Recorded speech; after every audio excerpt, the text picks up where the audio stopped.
کلام مقدس پرانے عہد نامہ میں سے وائس کی کتاب، اس کا باب نمبر 5، بے تامل وعدے نہ کرو۔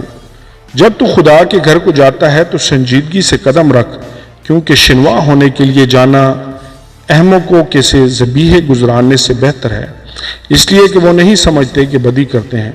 بولنے میں جلد بازی نہ کر، اور تیرا دل جلد بازی سے خدا کے حضور کچھ نہ کہے، کیونکہ خدا آسمان پر ہے اور تو زمین پر، اس لیے تیری باتیں مختصر ہوں۔ کیونکہ کام کی کثرت کے باعث سے خواب دیکھا جاتا ہے، اور احمق کی آواز باتوں کی کثرت ہوتی ہے۔ جب تو خدا کے لیے منت مانے تو اس کے ادا کرنے میں دیر نہ کر، کیونکہ وہ احمقوں سے خشک نہیں ہے۔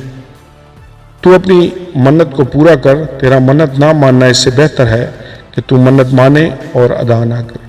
تیرا منہ تیرے جسم کو گناہ گار نہ بنائے، اور فرشتہ کے حضور مت کہہ کہ بھول چوک تھی۔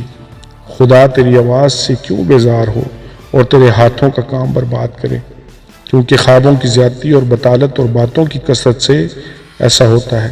لیکن تو خدا سے ڈر، زندگی بیکار ہے۔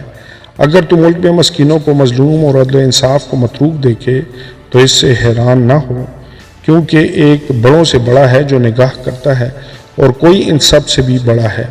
زمین کا حاصل سب کے لیے ہے، بلکہ کاشتکاری سے بادشاہ کا بھی کام نکلتا ہے۔ زر دوست روپیہ سے آسودہ نہ ہوگا، اور دولت کا چاہنے والا اس کے بڑھنے سے سیر نہ ہوگا۔ یہ بھی بطلان ہے۔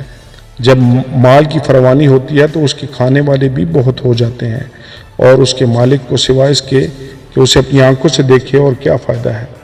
محنتی کی نیند میٹھی ہے، خواہ وہ تھوڑا کھائے خواہ بہت، لیکن دولت کی فراوانی دولت مند کو سونے نہیں دیتی۔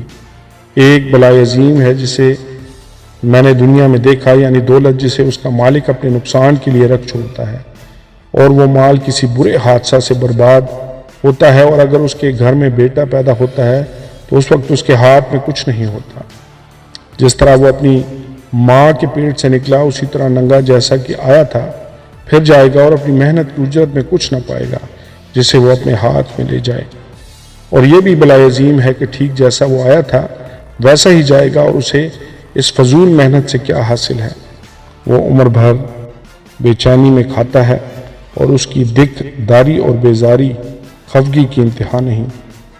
لو میں نے دیکھا کہ یہ خوب ہے، بلکہ خوشنما ہے کہ آدمی کھائے اور پیے، اور اپنی ساری محنت سے جو وہ دنیا میں کرتا ہے اپنی تمام عمر جو خدا نے اسے بخشی ہے راحت اٹھائے، کیونکہ اس کا بکرا یہی ہے۔ نیز ہر ایک آدمی جسے خدا نے مال اسباب بخشا اور اسے توفیق دی کہ اس میں سے کھائے اور اپنا بکرا لے اور اپنی محنت سے شادمان رہے، یہ تو خدا کی بخشش ہے۔ پس وہ اپنی زندگی کے دنوں کو بہت یاد نہ کرے گا، اس لیے کہ خدا اس کی خوش دلی کے مطابق اس سے سلوک کرتا ہے۔ آمین اور آمین۔